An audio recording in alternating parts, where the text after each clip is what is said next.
हाँ, अब रिकॉर्डिंग शुरू हुआ। चलिए आज का सेशन अब शुरू करते हैं। तो आपातकाल आपने देखा था हमारे संविधान के भाग 12 में है और भाग 12 में आर्टिकल की बात करें तो आर्टिकल 352 से लेकर 360 तक है, जो आपातकाल के बारे में बात करता है। जब देश में आपातकाल लगता है तो हमारा देश एक फेडरल कंट्री है, बट जब आपातकाल लगता है तो हमारा देश यूनिटरी हो जाता है। यूनिटरी का मतलब ये होता है जब केंद्र सरकार सबसे ज्यादा पावरफुल होता है, राज्य सरकार की पावर जो होती है वो खत्म हो जाती है। हमारे देश में अगर हम बात करें तो 3 प्रकार के होते हैं। आपातकाल जो होते हैं 3 प्रकार के होते हैं। एक नेशनल इमरजेंसी, दूसरा स्टेट इमरजेंसी। स्टेट इमरजेंसी को प्रेसिडेंट रूल भी कहते हैं, है ना?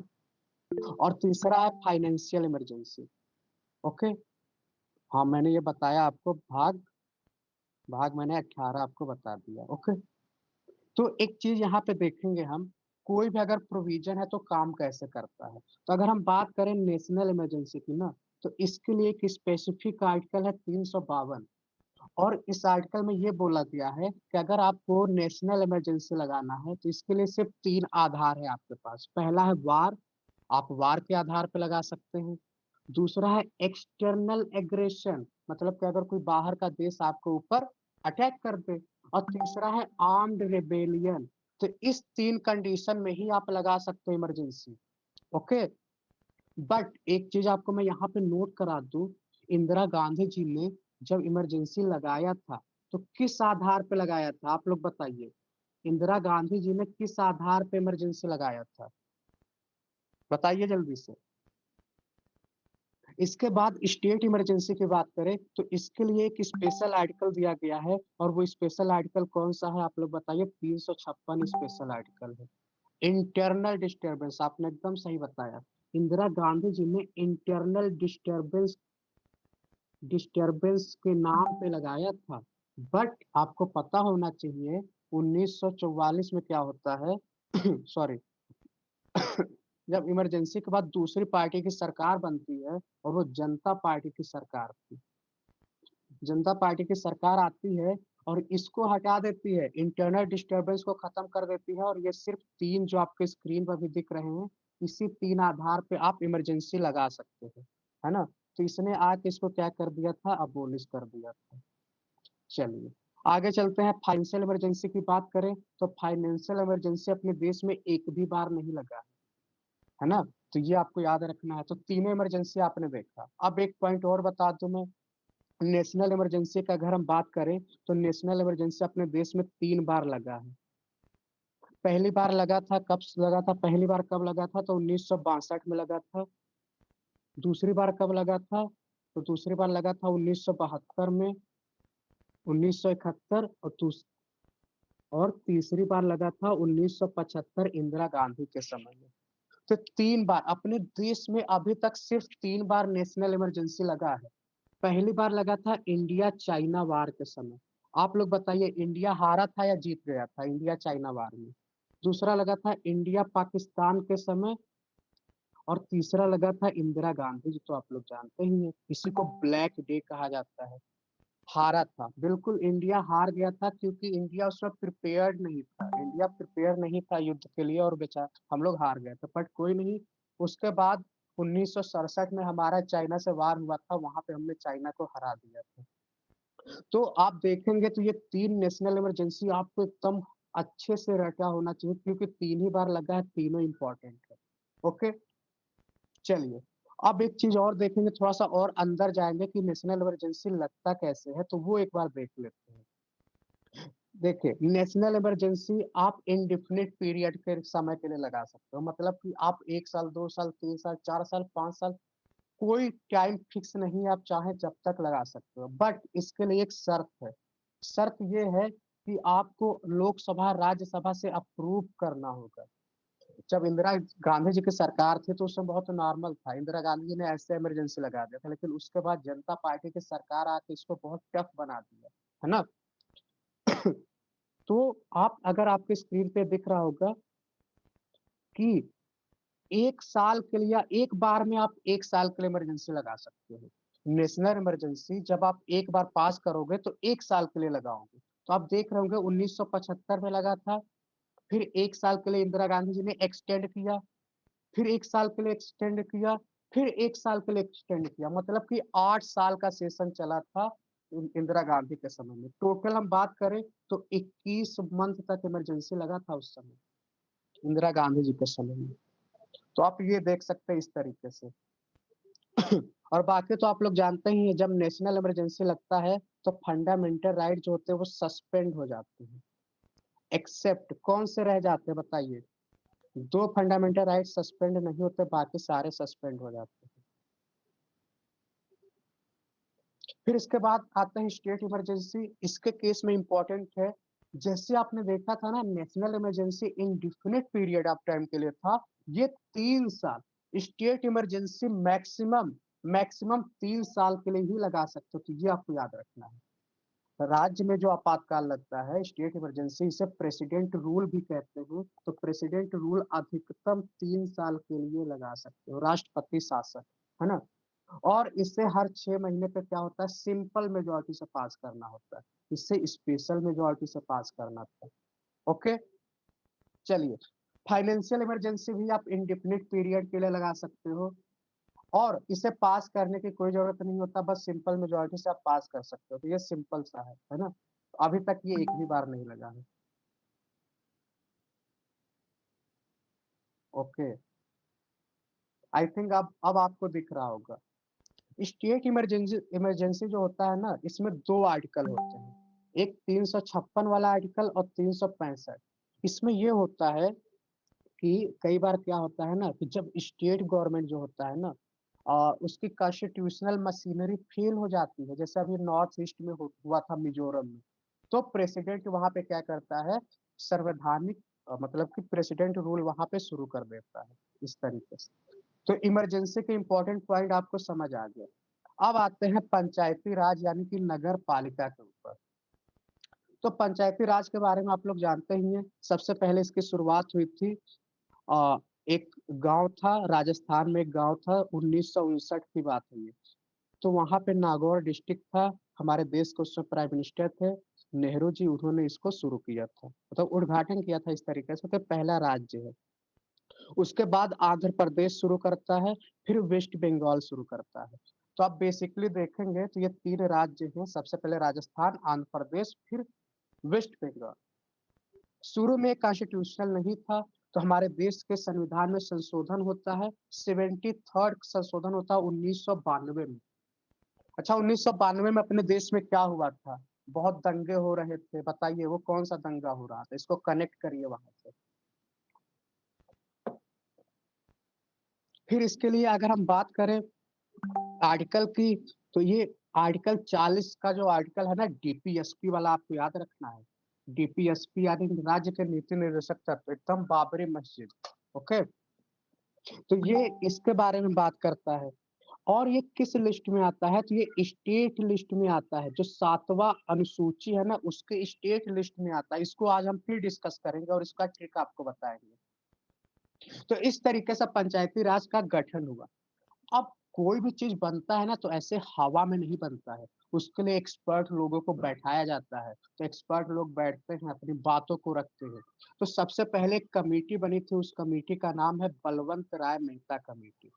बहुत इंपॉर्टेंट है, पूछता है सबसे पहले कौन सी कमेटी बनी थी, तो बलवंत राय मेहता।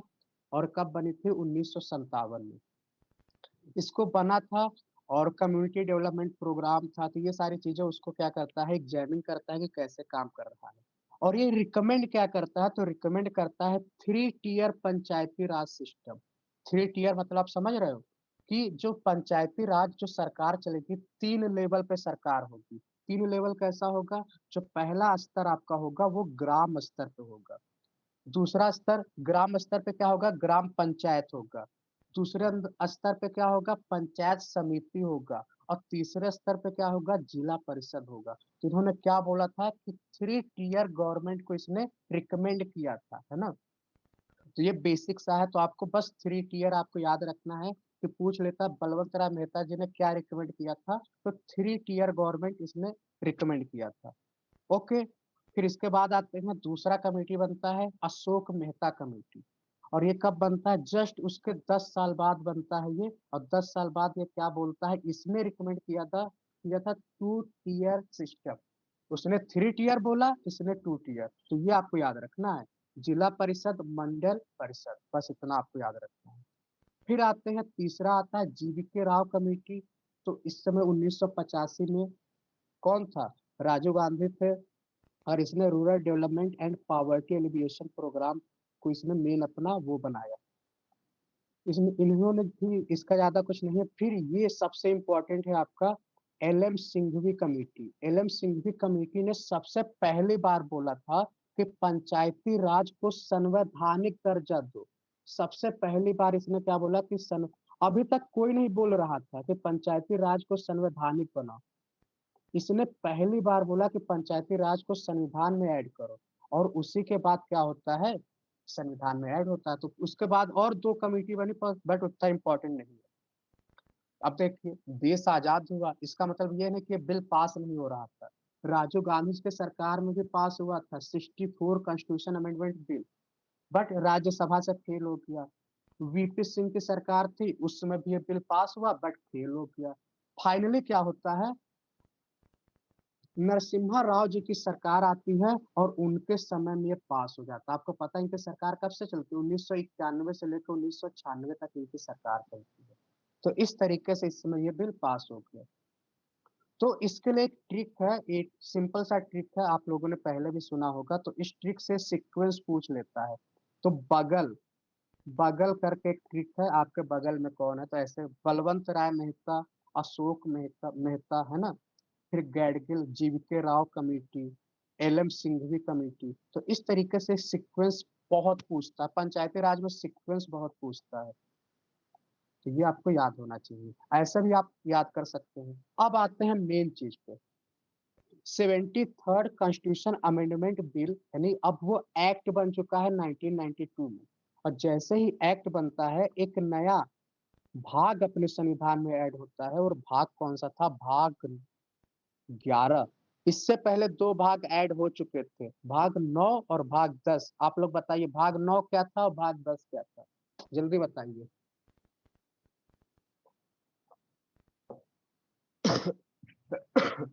जब संविधान हमारा बन के तैयार हुआ था, उसमें सिर्फ 8 ही शेड्यूल थे। सबसे पहले संविधान में संशोधन होता है 1951 में, लैंड रिफॉर्म होता है। और लैंड रिफॉर्म होने के बाद एक शेड्यूल ऐड करते हैं। फिर उसके बाद 1985 में एक शेड्यूल ऐड करते हैं। एंटी डिफेक्शन वाला तो था आपका 10वां। 9th बताइए आपका। 9th शेड्यूल हुआ था जस्ट संविधान अपना बन के रेडी हुआ था, उसके बाद 1951 में आया था। लैंड रिफॉर्म से इसका कनेक्शन है। आर्टिकल इसको क्या दिया गया? 243 आर्टिकल था, 243 आर्टिकल, सिंपल सा है। एक नया शेड्यूल बना था, 11वां शेड्यूल भी बना था। तो सब नए नए होते जा रहे हैं। और इसमें 9 आइटम को ऐड किया गया। 29 आइटम क्या है? कि गांव की ये सफाई रखना, ये वो करना, मतलब गांव में जो 29 काम होते हैं वो इसमें बताया गया है। आर्टिकल 40 आपको लोगों को मैंने बता दिया है। अब एक चीज आपको याद रखना, बहुत इंपॉर्टेंट चीज। ये पंचायती राज आ तो गया अपने देश में, बट ये सभी जगह लागू नहीं था। ये जो था 5th शेड्यूल में जो स्टेट थे और 6th शेड्यूल में जो स्टेट थे, वहां पर ये लागू नहीं हुआ। ध्यान दीजिएगा, जो 5th शेड्यूल और 6th शेड्यूल में ये 73rd कॉन्स्टिट्यूशन अमेंडमेंट यहाँ पे लागू नहीं होता है। 1992 की बात है ये। फिर 4 साल बाद क्या होता है? 1996 में एक एक्ट आता है। उस एक्ट का नाम था पेशा एक्ट। पेशा एक्ट का फुल फॉर्म क्या है? Panchayati Raj extension to schedule area. Schedule area में इसे एक्सटेंड किया गया। तो ये इस एक्ट के बाद इसमें यहाँ पे ये क्या हुआ? एक्सटेंड हुआ। अभी इसके बारे में आपको समझाऊंगा मैं, देखिएगा ध्यान से। तो बस अभी आपको ये याद रखना है कि जो 73rd आपका अमेंडमेंट आया था, 5th शेड्यूल और 6th शेड्यूल में ये क्या था? लागू नहीं हुआ था। अब आते हैं कुछ फीचर। यहाँ से एमसीक्यू बहुत बनता है, इसको ध्यान से समझना है आपको।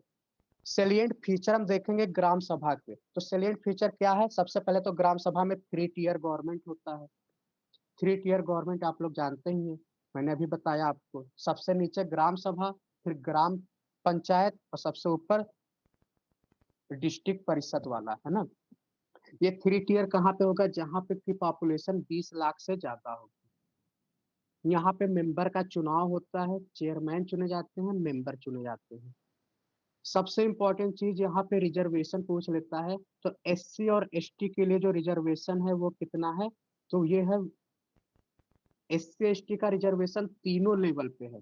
जो 3 टियर गवर्नमेंट है ना, तो तीनों लेवल पे एससी एसटी का सीट रिजर्व रहता है, और जो वीमेन है, वीमेन के लिए 1/3 सीट को रिजर्व रखा गया।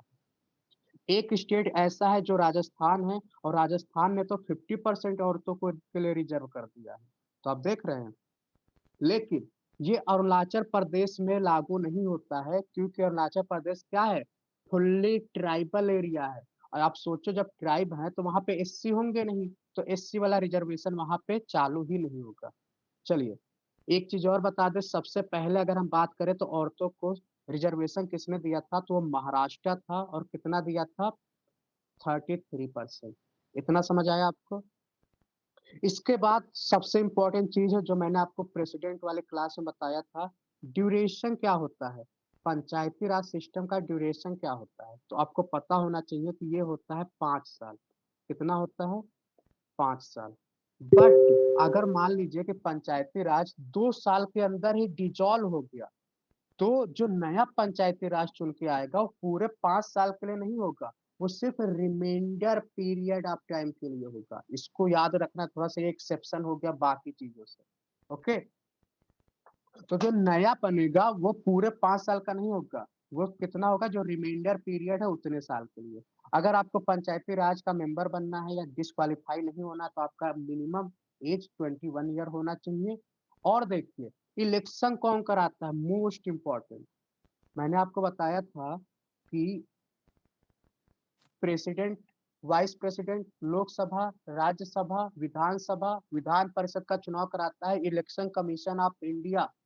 तो स्टेट इलेक्शन कमीशन क्या करता है? तो स्टेट इलेक्शन कमीशन इनका चुनाव करता है। ये जो लोकल बॉडी होते हैं ना, म्यूनिसिपालिटी, पंचायती राज, इनका चुनाव कराता है स्टेट इलेक्शन कमीशन। याद रखना है आपको। इनके लिए फाइनेंस कमीशन बनता है, जो विधानसभा इनके लिए अथोराइज करता है। फाइनेंस कमीशन क्या करता है? हर 5 साल पे बनता है, गवर्नमेंट इनके लिए कंस्टिट्यूट करता है। ओके, इतना समझ आया? यहाँ तक कोई डाउट तो नहीं? ये बहुत इंपॉर्टेंट है, इसलिए आपको इसे याद रखना है। अब आते हैं, अगला देखते हैं। कुछ स्टेट है जहाँ पे ये 73rd अमेंडमेंट लागू नहीं होता है, तो उसके लिए बना था पेशा एक्ट, और पेशा एक्ट आया तो यहाँ पे ये चीजें लागू होना शुरू होगी। बोलिए, इतना समझ आया?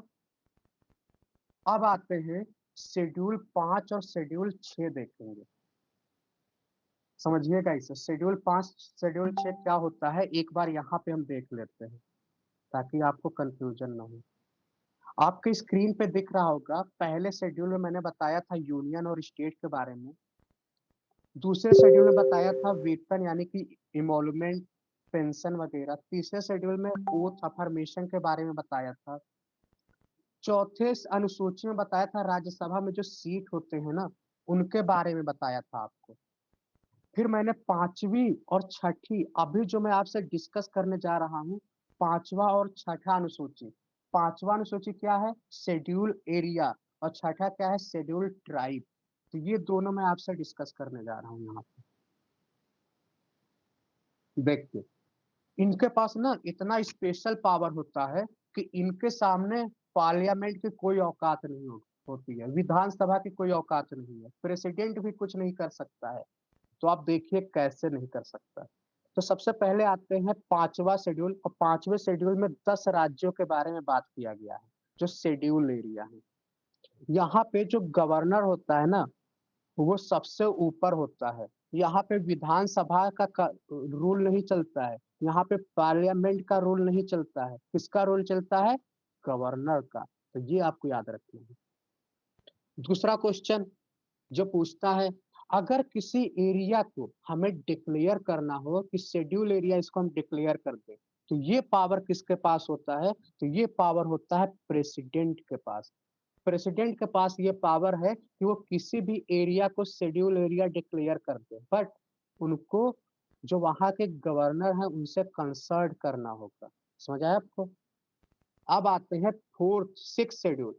सिक्स शेड्यूल में आपके सामने चार राज्य हैं, चारों का नाम आपको याद रखना है। ये चार राज्य हैं, इसका ट्रिक है एएम टीएम आपको पता होना चाहिए। असम, मेघालय, त्रिपुरा, मिजोरम। तो एएम टीएम आपको याद रखना है। यहाँ पर भी सेम वही कहानी है। यहाँ पार्लियामेंट का कोई रोल नहीं है, यहाँ पे विधानसभा का कोई रोल नहीं है। यहाँ पे किसका रोल है? तो यहाँ पे गवर्नर का रोल है और प्रेसिडेंट का रोल है। यहाँ पे शासन कैसे चलता है? अब सिंपल सी बात आप सोच रहे होंगे, विधानसभा नहीं है, पार्लियामेंट नहीं है, तो यहाँ शासन कैसे चलेगा? तो यहाँ पे एक स्पेशल चीज होता है, वो है ऑटोनॉमस डिस्ट्रिक्ट काउंसिल, एडीसी। यहाँ पे क्या होता है? एडीसी, ऑटोनॉमस डिस्ट्रिक्ट काउंसिल होता है। इसमें कितने मेंबर होते हैं? 30 मेंबर होते हैं। और इस 30 में से 4 मेंबर को गवर्नर नॉमिनेट करता है और 26 मेंबर का चुनाव होता है। आई होप आपको इतना समझ आया होगा, है ना? तो इस तरीके से आप देखेंगे, जब पेशा एक्ट आता है तब जाके यहाँ पे ये जो शेड्यूल एरिया का जो प्रोविजन है ना, वो यहाँ पे लागू होना शुरू हो गया था। बोलिए, यहाँ तक किसी को कोई डाउट?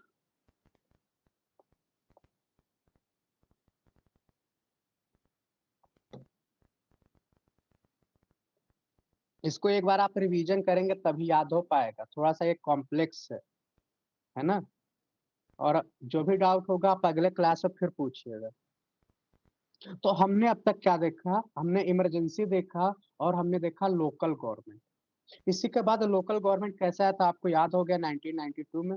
इसी के साथ आता है म्यूनिसिपैलिटी आता है, और वो भी 92 में आता है। वो 74 से आता है, 74th कॉन्स्टिट्यूशन अमेंडमेंट एक्ट 1992, दोनों एक ही साथ आते हैं।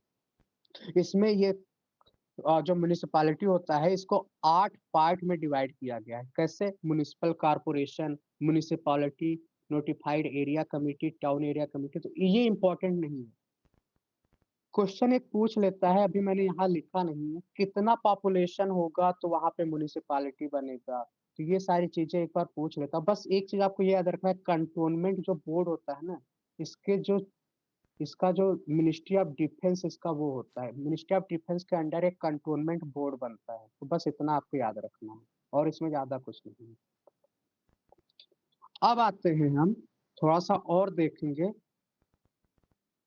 अब हमने सारी चीजें कर ली है, अब कुछ बचा है, उसको हम कंसोलिडेट करने वाले हैं, ताकि जो आपका कंफ्यूजन है वो दूर हो जाए। ध्यान से सुनना है आपको। आपने देखा था 1 से 4 जो आर्टिकल था, उसमें हमने यूनियन और उसके टेरिटरी के बारे में बात किया था। फिर हमने देखा था फिर हमने देखा था 5 से 11 जो था, हमने सिटीजनशिप के बारे में देखा था। 13 से 35 हमने फंडामेंटल राइट के बारे में देखा था। 36 से 51 राज्य के नीति निर्देशक तत्व के बारे में देखा। 51A हमने फंडामेंटल ड्यूटी के बारे में देखा। फिर आर्टिकल 52 से 65 हमने प्रेसिडेंट के बारे में देखा। अच्छा, प्रेसिडेंट को इम्पीच करना हो तो उसके लिए जो आर्टिकल होता है वो 61 होता है। ओके। फिर हमने देखा 75 से 78 हमने पीएम के बारे में देखा। आर्टिकल 76 बहुत इंपॉर्टेंट है, अटॉर्नी जनरल ऑफ इंडिया के बारे में देखा हमने। कौन है ये? महान्यायवादी। सरकार के जितने भी केसेस होते हैं इन्हें यही हैंडल करते हैं। जितने भी लीगल केस होते हैं ना, सारे यही हैंडल करते हैं। फिर सेम हमने देखा चीफ, ये सारी चीजें। फिर आर्टिकल 280 फाइनेंस कमीशन आपको याद रखना है। आर्टिकल 324 इलेक्शन कमीशन हो गया। 352 आपका इमरजेंसी हो गया। 356 आपका प्रेसिडेंट रूल हो गया। 360 फाइनेंशियल इमरजेंसी हो गया। और संविधान में जो संशोधन करते हैं, आर्टिकल 368 करते हैं। और सबसे इंपॉर्टेंट आर्टिकल 370, ये जम्मू कश्मीर से रिलेटेड है।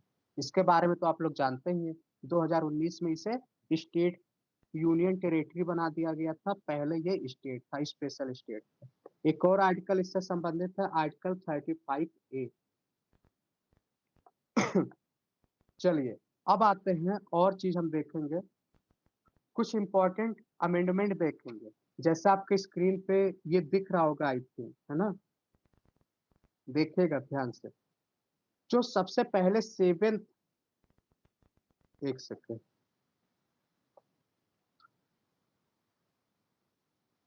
ये स्क्रीन पे दिख रहा होगा, कुछ इंपॉर्टेंट आर्टिकल है जो आपको अगर याद हो तो अच्छी बात है, नहीं याद है तो भी कोई दिक्कत नहीं है। बट आपको स्क्रीन पे देखना है और इसको समझने की कोशिश करना है। ओके, तो आप देखिए इसको। 35 जो था ना, 35 जो आर्टिकल ए था, ये जम्मू कश्मीर के स्पेशल स्टेटस से संबंध था इसका, और साथ में इसको डिलीट कर दिया गया था। तो जम्मू कश्मीर एक और एक चीज और आपको याद रखना है, 370 ये है ना, तो 371 में ए बी सी डी करके राज्य है नॉर्थ ईस्ट के, उनको स्पेशल स्टेटस दिया गया है। बट अभी आपके एग्जाम में नहीं पूछा, इसलिए मैंने आपको नहीं बताया है ना। तो इस तरीके से पूछा हुआ 19, तो आपको बस इतना याद रखना है, 1971 में भी स्पेशल स्टेटस है, बट वो बाकी राज्यों के लिए है, जैसे आंध्र प्रदेश हो गया, नागालैंड हो गया, तो ये सारे स्टेट है। इसको देखिए आप लोग। आर्टिकल एक, आर्टिकल एक में क्या है, आपको यूनियन और उसके टेरिटरी के बारे में था। आर्टिकल 3 आपको मैंने बताया था, आप अपने देश के अंदर यूपी का 2 हिस्सा करके 2 अलग-अलग राज्य बना दो, जैसे उत्तराखंड बना था। तो ये आर्टिकल किसके थ्रू हुआ? इसी आर्टिकल के थ्रू हुआ था। आर्टिकल 13 मैंने आपको बताया था, कोई भी चीज अगर पार्लियामेंट कोई भी चीज ऐसा लॉ बनाता है जो हमारे फंडामेंटल राइट के अगेंस्ट है, तो वो क्या हो जाएगा? नल एंड वाइड घोषित हो जाएगा और वो अब खत्म हो जाएगा। Article 14 equality before law. Article 16 आपको opportunity in matter of public employment. Untouchability article 17 आपको पता है, ये बहुत इंपॉर्टेंट है। आर्टिकल 19 का है फ्रीडम ऑफ स्पीच है, बहुत इंपॉर्टेंट है। Article 21 protection of life and personal liberties, ये तो बहुत ही इंपॉर्टेंट है। जो पुट्टा स्वामी केस आया था, इसे सुना था, right to privacy, right to sleep, right to death. India के केस में आपको पता है ना कि आप वो इथेनेसिया नहीं ले सकते हैं, तो ये भी एक एक्टिव पैसिव होता है, तो ये भी पहली बार परमिशन दिया गया था। तो ये था, ये एजुकेशन वाला ऐड हुआ था, हमारे फंडामेंटल राइट में ऐड हुआ था। फिर आर्टिकल 25 आप लोग जानते हैं धर्म से रिलेटेड है। आर्टिकल 30 जो था माइनॉरिटी के एजुकेशन से संबंधित है। फिर 32 जिसे संविधान की आत्मा कहते हैं, आप लोग बहुत अच्छे जानते हैं आर्टिकल 32 के बारे में। फिर आर्टिकल नंबर 38, ये इक्वालिटी की बात करता है, डीपीएसपी है ये। आर्टिकल नंबर 40 क्या है आपका? ये पंचायती राज से रिलेटेड है, तो ये आप देख सकते हैं। 44 क्या है? यूनिफॉर्म सिविल कोड, जिसे आचार संहिता कहते हैं, तो ये भी आपके लिए इंपॉर्टेंट है। फिर इसके बाद क्या है? 45 आप जानते ही हैं, इसी को तो आपका फंडामेंटल राइट बनाया गया था, तो ये बिलो बोल देता है, तो अबव भी ऑप्शन में अबव दे देगा। तो आपको याद रखना 6 साल के नीचे के बच्चों को चाइल्ड केयर और एजुकेशन के बारे में बात किया गया है। 46 में शेड्यूल कास्ट, शेड्यूल ट्राइब और वीकर सेक्शन के किसके एजुकेशन के प्रमोशन की बात की गई है। आर्टिकल नंबर 50 क्या है? यूनियन जुडिशरी दोनों अलग होते सेपरेट की बात की गई है। 51 में क्या बोला गया है? International peace and security. ये तो आप जानते ही हैं, फंडामेंटल ड्यूटी कब ऐड किया गया था? बताइए आप लोग, फंडामेंटल ड्यूटी किस अमेंडमेंट से ऐड किया गया था? फिर आर्टिकल 72 पार्डन, मैंने 3 प्रकार के पार्डन पावर बताए थे, तुरंत बताइए आप लोग। एक मैंने ट्रिक आपको बताया था, ट्रिक ही सिर्फ बता दीजिए। फिर मैंने बताया था 74 जो होता है ना, जो काउंसिल ऑफ मिनिस्टर होते हैं, वो प्रेसिडेंट के, जो प्रेसिडेंट होता है ना, वो काउंसिल ऑफ मिनिस्टर के एड एंड एडवाइस पे काम करता है, ये आपको याद होना चाहिए। अब यहाँ पे एक मैं आपको ट्रिक बताऊंगा कैसे आपको याद करना है। जैसे आपको पता है कि प्रेसिडेंट का है 72, तो पार्डन पावर तो गवर्नर के भी तो पास है, तो 72 में आप क्या करो, 89 प्लस कर दो, तो 9 2 11 हो गया, और 8 7 161 जो आर्टिकल है ना, ये गवर्नर का हो गया। समझ आया आपको? काउंसिल ऑफ मिनिस्टर का आर्टिकल है 74, तो 74 में क्या करो आप, 89 प्लस कर दो, तो आपका आर्टिकल आएगा 163। ये किसका हो गया? ये स्टेट का हो गया, कि वहां का जो गवर्नर होगा उनके एड एडवाइस पे काम करेगा। इसका ट्रिक मैंने आपको बताया था, P RRC, P RRRC मैंने आपको बताया था। चलिए, और आगे चलते हैं। फिर क्या है ड्यूटीज, ये है मनी बिल। मनी बिल जो है ये आपके लिए इंपॉर्टेंट है, आर्टिकल नंबर 110 मनी बिल है। फिर क्या है बजट, एनुअल फाइनेंशियल स्टेटमेंट जो आप देख रहे हो ना, ये 112 है। अगर 110 के पहले बोलेगा तो आपको 89 ऐड करना है, और 110 के बाद बोलेगा, 110 के बाद बोलेगा तो 90 आपको ऐड करना है। जैसे आपको पता है कि जो मनी बिल होता है ये यूनियन में भी होता है, स्टेट में भी होता है, तो इसमें आप 90 ऐड कर दो। 100 ये वाला बजट में एनुअल फाइनेंशियल स्टेटमेंट में ना 112 प्लस 90 कर दो आप, क्या हो जाएगा? तो जो भी आएगा आपका वो वहां का हो जाएगा। ये 202 हो गया है ना। तो अगर आपका सेंटर का याद है ना तो स्टेट वाला आपको ऐसे याद हो जाएगा। और एक चीज, बजट शब्द हमारे संविधान में नहीं लिखा हुआ है। हमारे संविधान में क्या लिखा है? Annual financial statement. Ordinance, ordinance बहुत इंपॉर्टेंट है। ऑर्डिनेंस आप लोग जानते ही हैं, प्रेसिडेंट का ये पावर है, कोई कानून बना सकता है। और 213 123 है, 1 2 3। और अगर स्टेट का पूछ लेगा तो आपको कुछ नहीं करना, 1 2 3 में क्या करो आप 90 ऐड कर दो, तो 9 9 2 11, सॉरी 1 2 3 है ना, 3 9 2 11 के 1 213। तो इस तरीके से आप देखोगे स्टेट वाला भी ऑर्डिनेंस आपको याद होगा जो गवर्नर के पास होता है। फिर क्या है 143, क्या है कि सुप्रीम कोर्ट जो होता है उस प्रेसिडेंट सुप्रीम कोर्ट से राय लेता है। 155 आपका गवर्नर शुरू हो गया। सेम 161 क्या होता है, जो पार्डन पावर होता है गवर्नर के पास, उसका शुरू हो गया। 163 मैंने आपको बता ही दिया। अब एक इम्पोर्टेंट है ये वाला, मैंने आपको बताया था कि जो राज्यों में लेजिस्लेटिव काउंसिल होते हैं वो कैसे बनते हैं, तो ये इसी आर्टिकल से बनते हैं 169। जो राज्य होता है उसे स्पेशल मेजोरिटी से पास करना होता है, और सेंटर उसको सिंपल मेजोरिटी से पास करता है, और उस राज्य में बन जाते हैं। चलिए आप लोग बताइए कितने राज्यों में लेजिस्लेटिव काउंसिल है, बताइए आप लोग, मैंने इसका ट्रिक भी बताया था। कितने राज्यों में अभी विधान परिषद है? 6 राज्य हैं, 6 के नाम बताइए।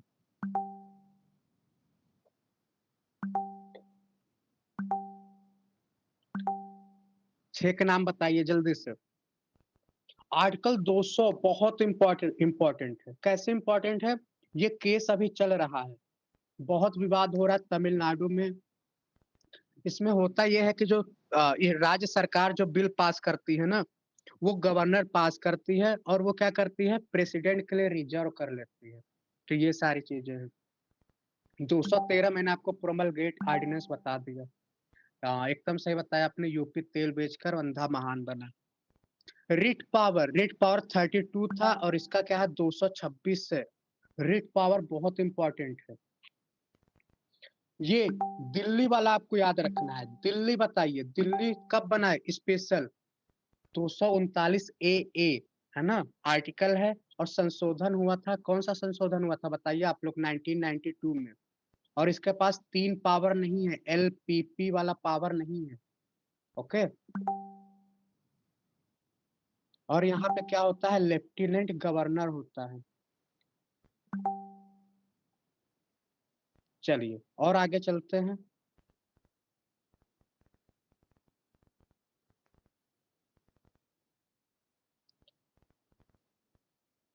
ये आपके लिए इंपॉर्टेंट है।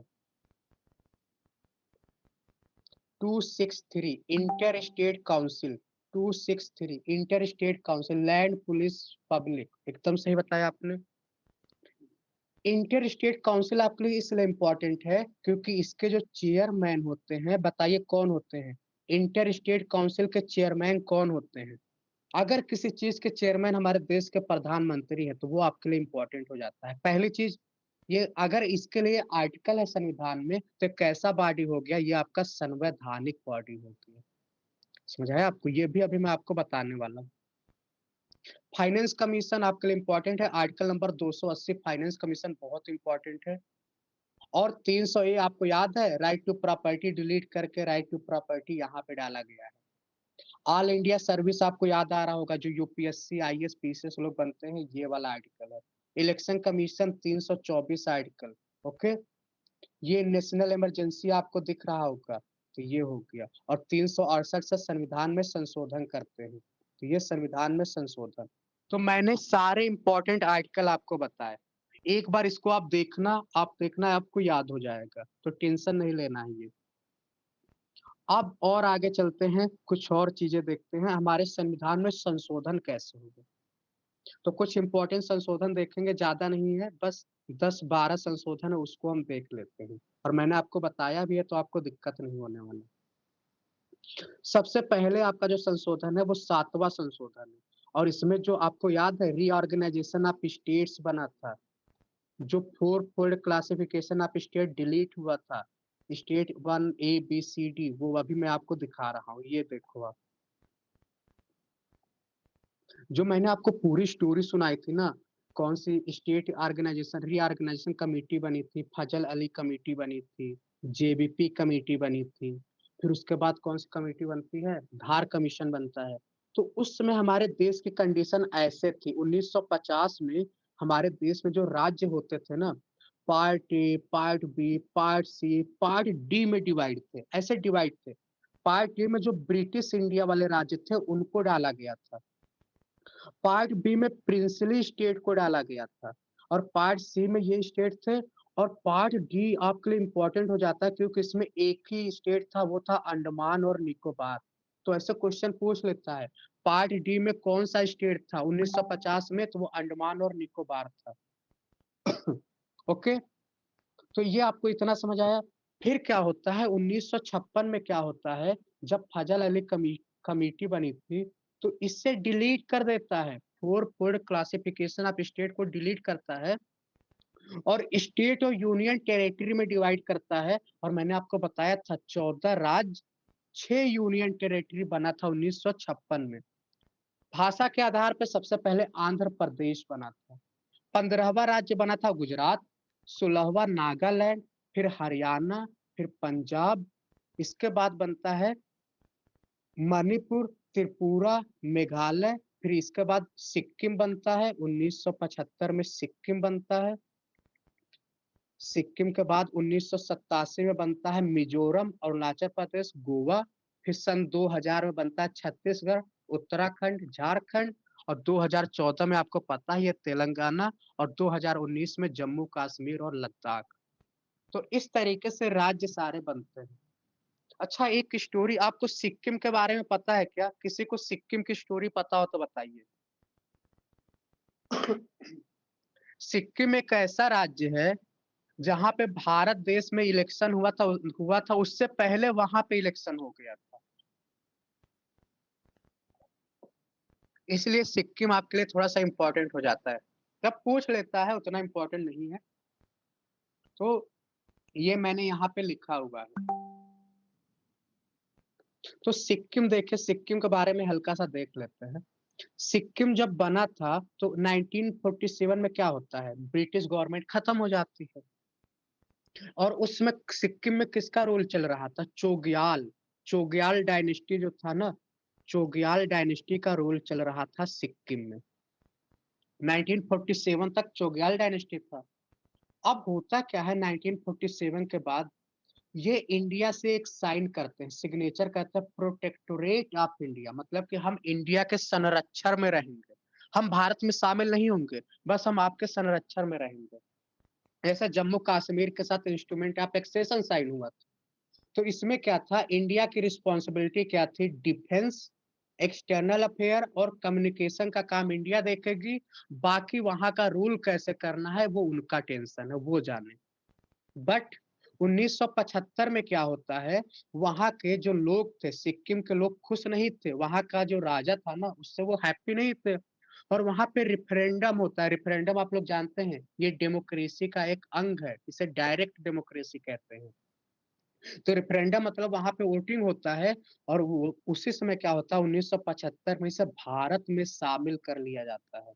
और किस आर्टिकल के थ्रू शामिल किया गया था, तो आर्टिकल नंबर 2 मैंने आपको बताया था। आर्टिकल 2 में क्या होता है कि आप किसी नए देश को भारत में शामिल कर लो, जैसे सपोज करो पाकिस्तान से हमारा युद्ध हुआ, और पाकिस्तान को हरा के हमने अपने देश में शामिल किया, तो आर्टिकल 2 के तहत करेंगे। और आर्टिकल 3 के तहत क्या होता है कि हम भारत के राज्यों का बाउंड्री चेंज कर दे, घटा दे, बढ़ा दे, 2 राज्यों को ऐड करके 1 राज्य बना दे। तो ये भारत के अंदर अगर हम कुछ कर रहे हैं, इंटरनल अगर कुछ कर रहे हैं तो आर्टिकल 3, और एक्सटर्नल अगर कुछ कर रहे हैं तो आर्टिकल नंबर 2। तो सिक्किम इस तरीके से भारत में ऐड होता है 1975 में। ओके, तो ये आपको याद रखना है। यहाँ पे सबसे पहले इलेक्शन हुआ था 1948 में, यहाँ पे इलेक्शन हो गया था। इंडिया में जनरल इलेक्शन कब हुआ था? तो 1951 में हुआ था, आपको याद होगा, और यहाँ पे पहले ही हो गया था। तो इस तरीके से हमने देखा ये सारी चीजें। फिर आते हैं हम अपने पॉइंट पे जहाँ पे हम थे। ये 7th वाला देखा आपने? इस तरीके से भाषा के आधार पे जो हुआ था, 7th कॉन्स्टिट्यूशन अमेंडमेंट एक्ट आया।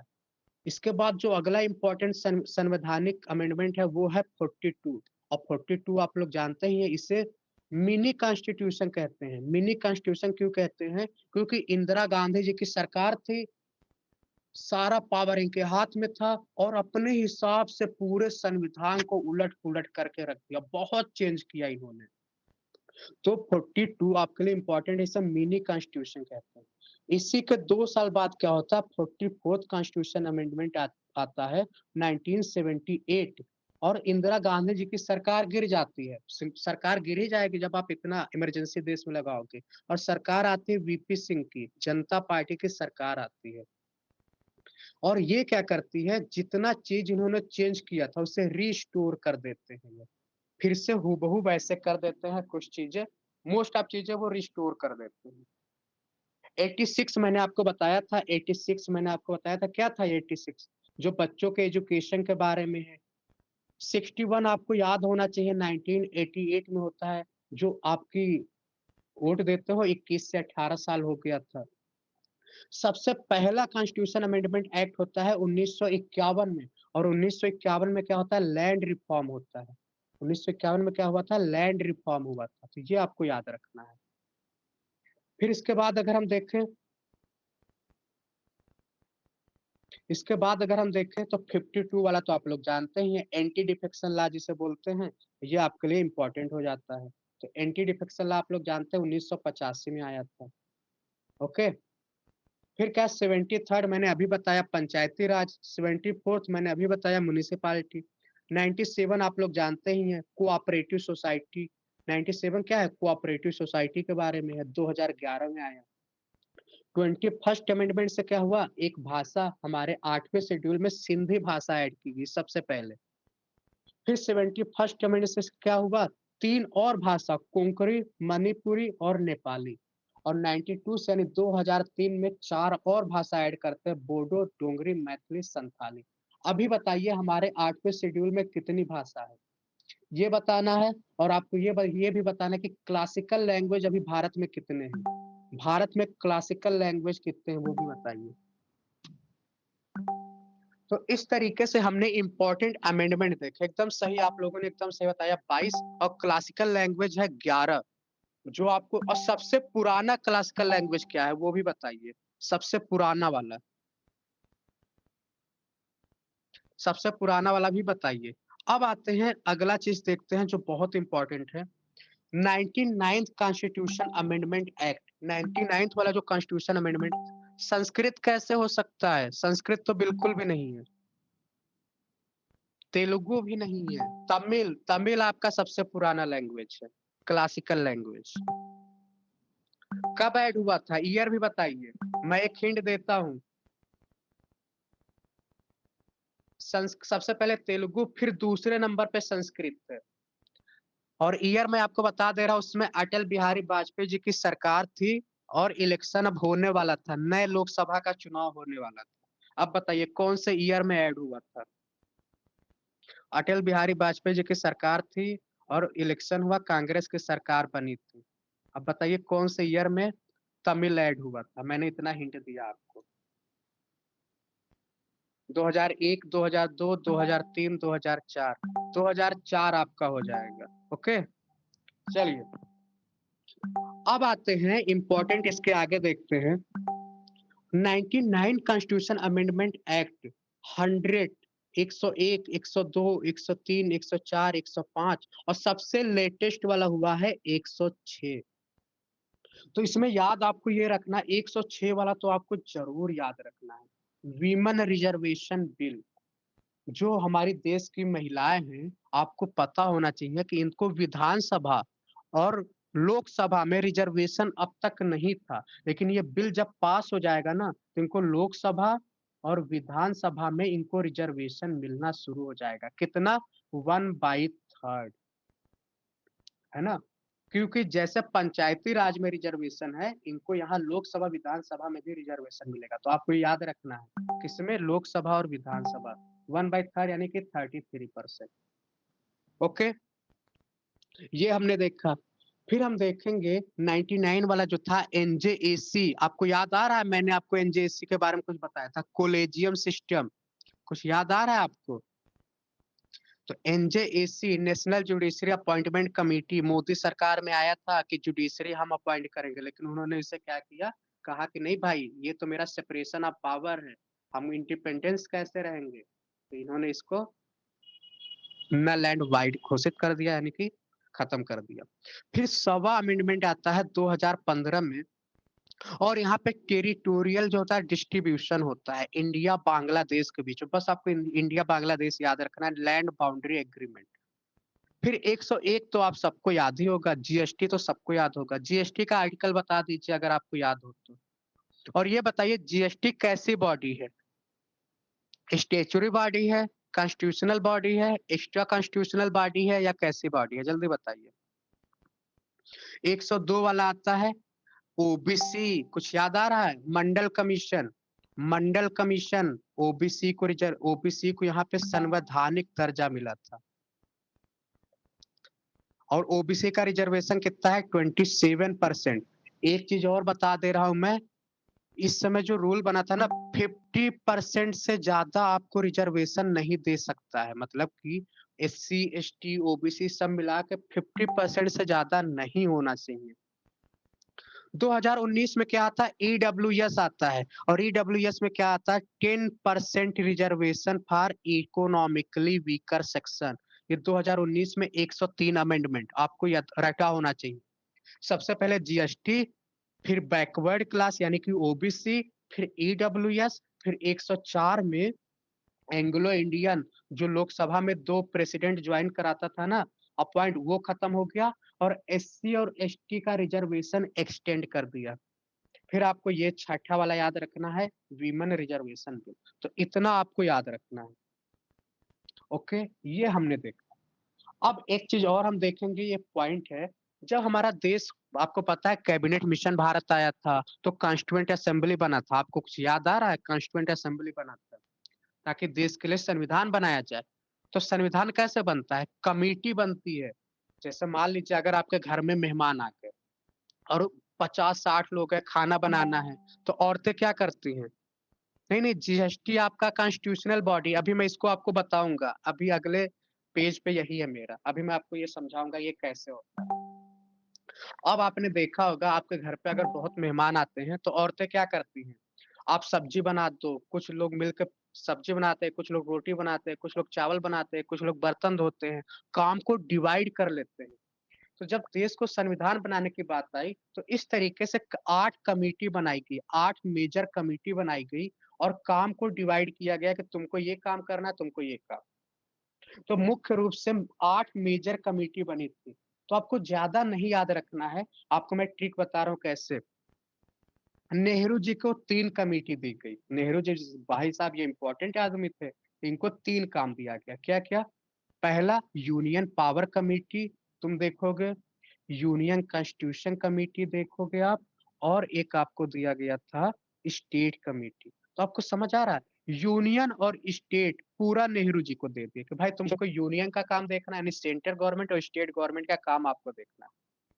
चलिए, पटेल जी को क्या बोला गया कि तुम्हारे पास बस एक काम है, तुम्हारे पास बस एक काम ये है कि सारे प्रोविंस को जाओ, मनाओ, और उनको भारत में शामिल करो। क्योंकि आपको पता है कि जो इंडिपेंडेंट एक्ट आया था उसने 3 ऑप्शन दिया था, या तो पाकिस्तान के पास जाओ, या तो इंडिया के पास जाओ, या तो इंडिपेंडेंट रहो।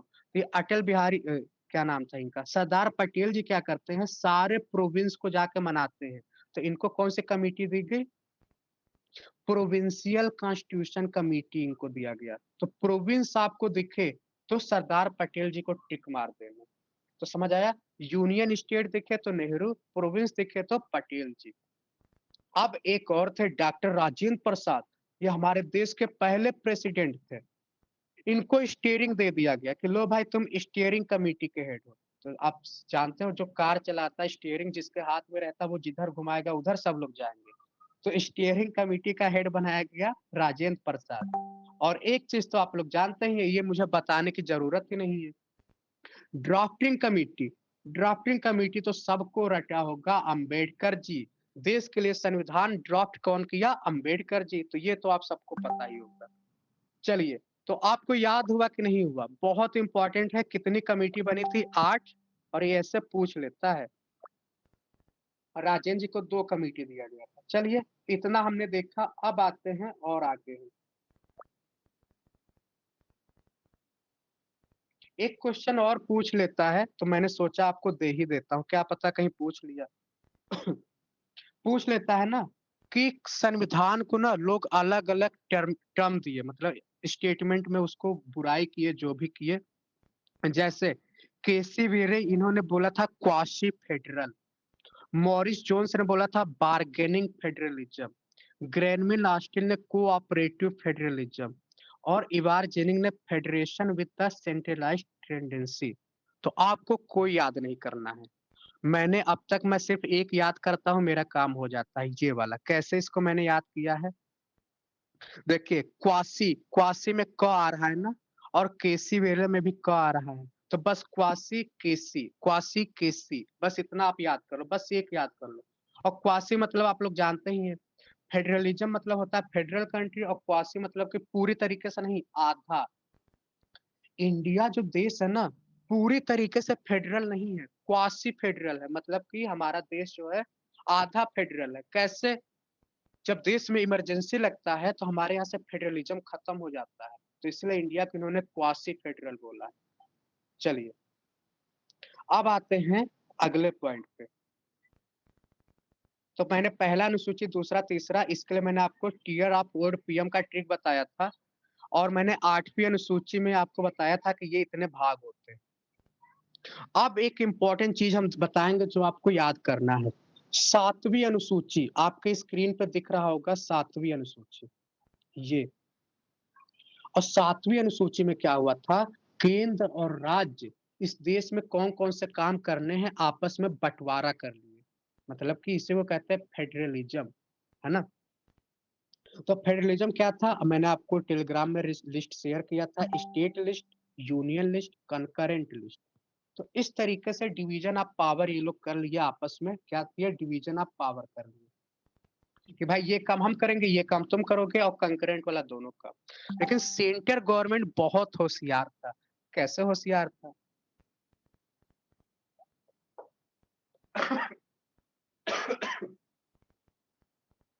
सेंटर गवर्नमेंट कैसे होशियार था, उसे पता था कि स्टेट लिस्ट में जो चीजें हैं उस पे तो हम काम नहीं कर पाएंगे, बट कंकरेंट लिस्ट में हम काम कर सकते हैं।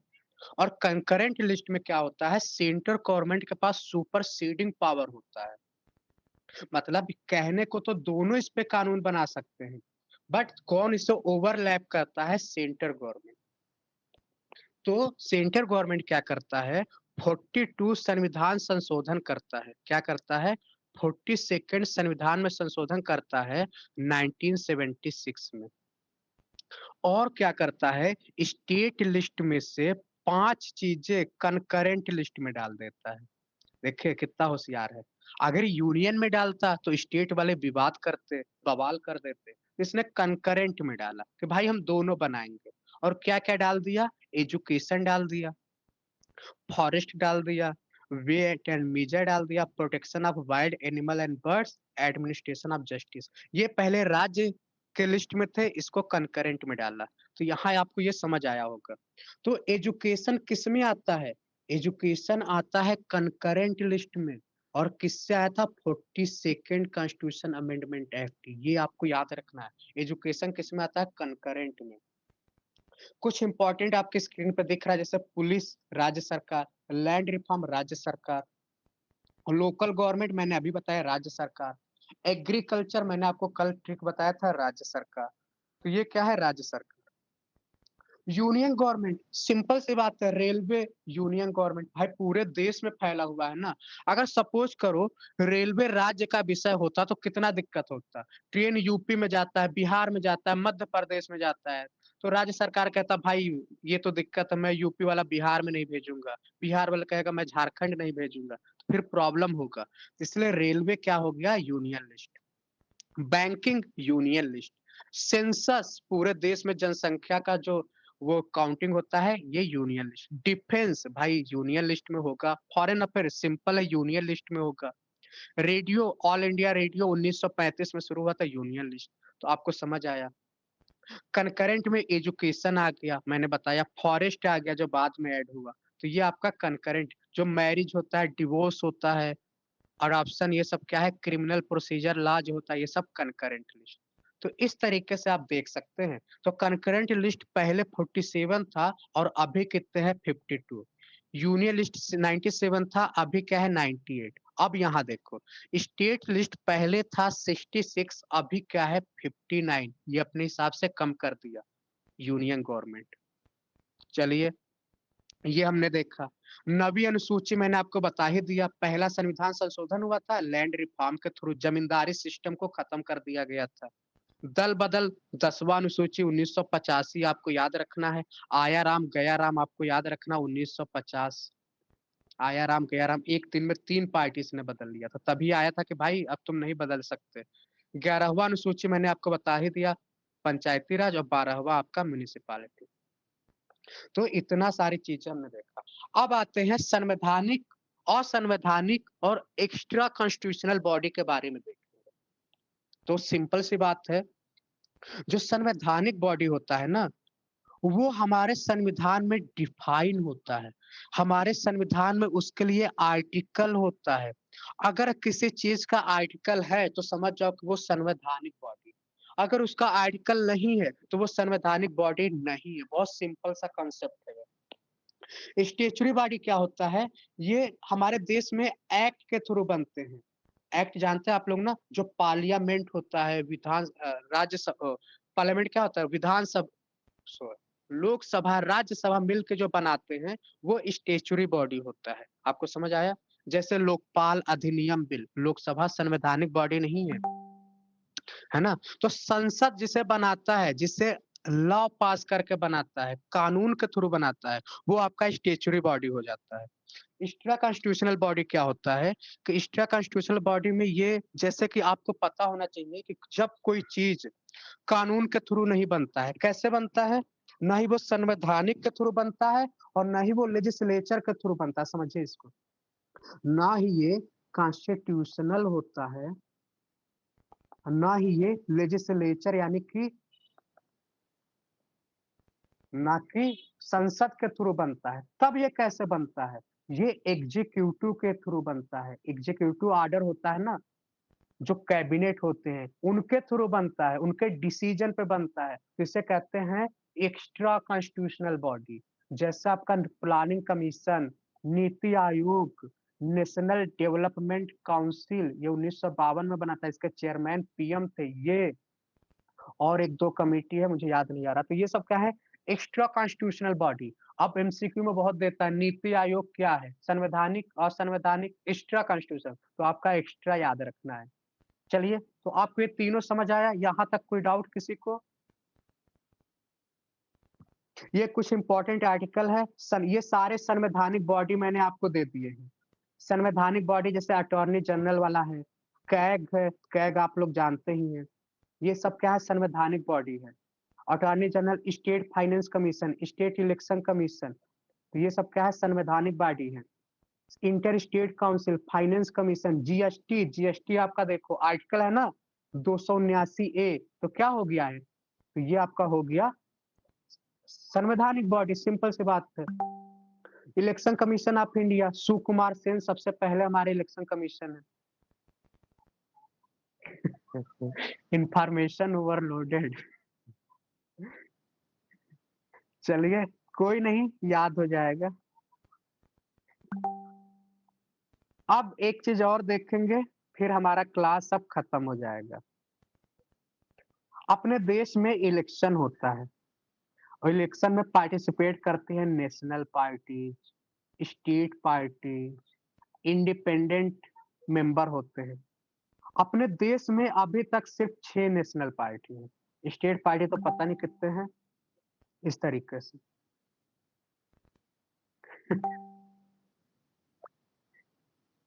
ओके, तो ये देखिए, तो ये 6 नेशनल पार्टी हैं। आप Congress, communist party of India, Bahujan Samajwadi party और इंडियन नेशनल कांग्रेस।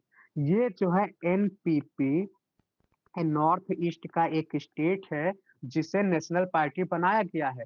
और ये कैसे बना नेशनल पार्टी? तो नेशनल पार्टी बनने का जो एक शर्त होता है, नेशनल पार्टी बनने का जो शर्त ये होता है कि आपको 4 राज्यों में अगर आपकी पार्टी स्टेट पार्टी बन जाए तो आपको नेशनल पार्टी का वो दर्जा मिल जाएगा, है ना? तो आपको नेशनल पार्टी का दर्जा मिल जाएगा।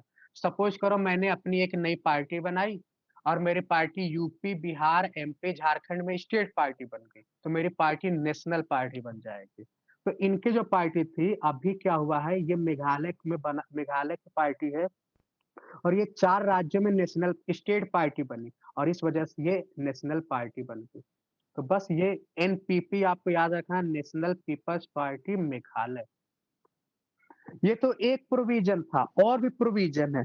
जैसे लोकसभा के चुनाव में अगर आपके पार्टी को 2% सीट मिल गया तो आपकी पार्टी नेशनल पार्टी बन जाएगी। तो आपको ये नहीं याद रखना, बस ये तीसरा वाला आपको याद रखना है कि 4 राज्यों में अगर आपकी पार्टी स्टेट पार्टी बन गई तो आपकी पार्टी नेशनल पार्टी का दर्जा मिल जाएगा और इसके बहुत फायदे होते हैं। तो हमने सारी चीजें कवर कर ली। अरे मेन चीज 2 पॉइंट और है, इसको भी देख लीजिए। 2 पॉइंट और है, 2 टॉपिक है। इंटर स्टेट काउंसिल, मैंने आपको बताया इसके पीएम चेयरमैन होते हैं। सरकारिया कमीशन ने इसको रिकमेंड किया था 1990 में। नॉर्थ ईस्ट के लिए काउंसिल बना है, नॉर्थ ईस्ट काउंसिल कहते हैं, और ये कब बना था? 1971 में बना था। आपको पता है नॉर्थ ईस्ट में कितने राज्य हैं? 7 राज्य हैं नॉर्थ ईस्ट में, 7 सिस्टर, और 8वां राज्य सिक्किम को भी ऐड किया था। तो नॉर्थ ईस्ट काउंसिल, इसके चेयरमैन कौन होते हैं इसलिए इंपॉर्टेंट है। यूनियन के जो होम मिनिस्टर होते हैं ना, इसके चेयरमैन होते हैं, नॉर्थ ईस्ट काउंसिल के चेयरमैन यूनियन। अब एक काउंसिल होता है zonal council. Zonal council important है, 1956 में बना था जब स्टेट रीऑर्गेनाइजेशन कमीशन एक्ट आया था ना 1956 में, उस समय। इसके जो चेयरमैन होते हैं होम मिनिस्टर होते हैं। तो होम मिनिस्टर आपने देखा नॉर्थ ईस्ट काउंसिल के चेयरमैन है और जोनल काउंसिल के भी चेयरमैन। अगर हम बात करें भारत में कितने जोन हैं, तो टोटल 5 हैं। सबसे नॉर्थ वाला जो है वो न्यू दिल्ली में उसका हेडक्वार्टर है, साउथ वाले का हेडक्वार्टर चेन्नई में है, ईस्ट वाले का हेडक्वार्टर कोलकाता में है, वेस्ट वाले का मुंबई में है, और जो सेंटर जोन है उसका इलाहाबाद में है। आपको याद नहीं करना है, बस आपको याद ये रखना है कि zonal council, north east council के चेयरमैन होम मिनिस्टर होते हैं और इंटर स्टेट काउंसिल के चेयरमैन हमारे देश के प्राइम मिनिस्टर होते हैं। बस बोलिए, कैसा रहा आज का क्लास? हमारा पॉलिटी हो गया खत्म, फिनिश। सब कुछ हमने कवर कर लिया है। कुछ ऐसा तो नहीं लग रहा कुछ छूट गया है?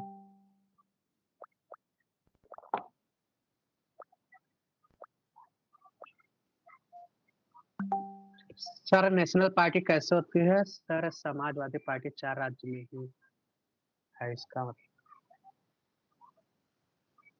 राजकुमार जी, जैसे ना अगर कोई पार्टी 4 राज्यों में स्टेट पार्टी है तो वो नेशनल पार्टी बन जाती है, उसे दर्जा मिल जाता है। तो हमने अब तक पॉलिटी कवर कर लिया है, हिस्ट्री कवर कर लिया है। अब जो मेरा अगला क्लास होगा, आप लोग बताएंगे ज्योग्राफी की क्लास लूं या साइंस की क्लास लूं? ज्योग्राफी या साइंस बताइए आप लोग। इकोनॉमी। सही बताया। अब आपका काम है, आपको रिवीजन करना है। फिर भी आपको टेंशन नहीं लेना है। अगर कोई चीज आपको समझ नहीं आ रहा है तो संडे वाले दिन आपको अपना डाउट पूछना है। खूब पूछिए, जितना पूछना है ना? तो संडे वाले दिन आपको पूछना है। उस दिन अब हम डेली संडे वाले दिन करंट अफेयर की क्लास होगी। ज्योग्राफी कराते हैं, फिर ज्योग्राफी सही रहेगा, है ना? तो चलिए, आज के लिए थैंक यू। हम मिलते हैं कल। ओके। इसको आप रिवीजन करोगे तो आपको याद होना शुरू हो जाएगा। आपको हिंदू वाला क्या करे, प्रॉब्लम तो मेरे साथ भी है।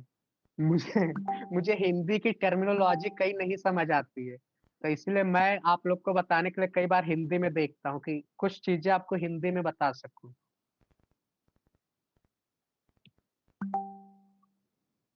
कोई नहीं, मैं हिंदी में तो बोलता ही हूँ। और सिंपल सी चीज है, इंग्लिश वाली आसान है, आपको हिंदी कठिन लगेगा ज्यादा। नहीं, बात तो नहीं है। एक्चुअली क्या है, शुरू से इंग्लिश में किया हूं ना, तो इस वजह से। अगर हिंदी में किया होता तो इंग्लिश में मुझे दिक्कत होता, पर दोनों आसान है। कल वाला टेस्ट करा दे क्या? 10 क्वेश्चन बचे हैं।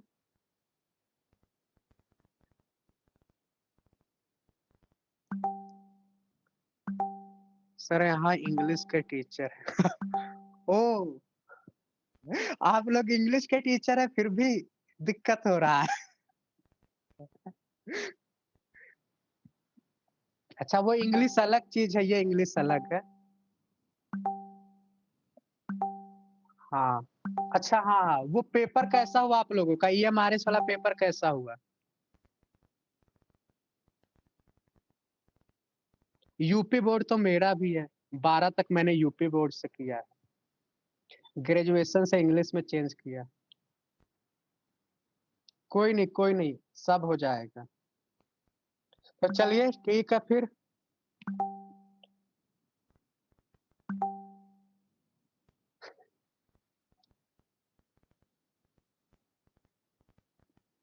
चलिए, तो ठीक है फिर। अब हम लोग शुरू करते हैं। कल हम लोग ज्योग्राफी शुरू करेंगे।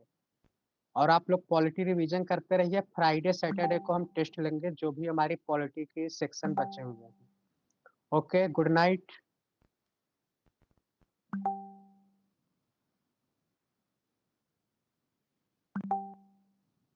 ओके ओके, अपलोड हो जाएगी, अभी अपलोड हो जाएगी।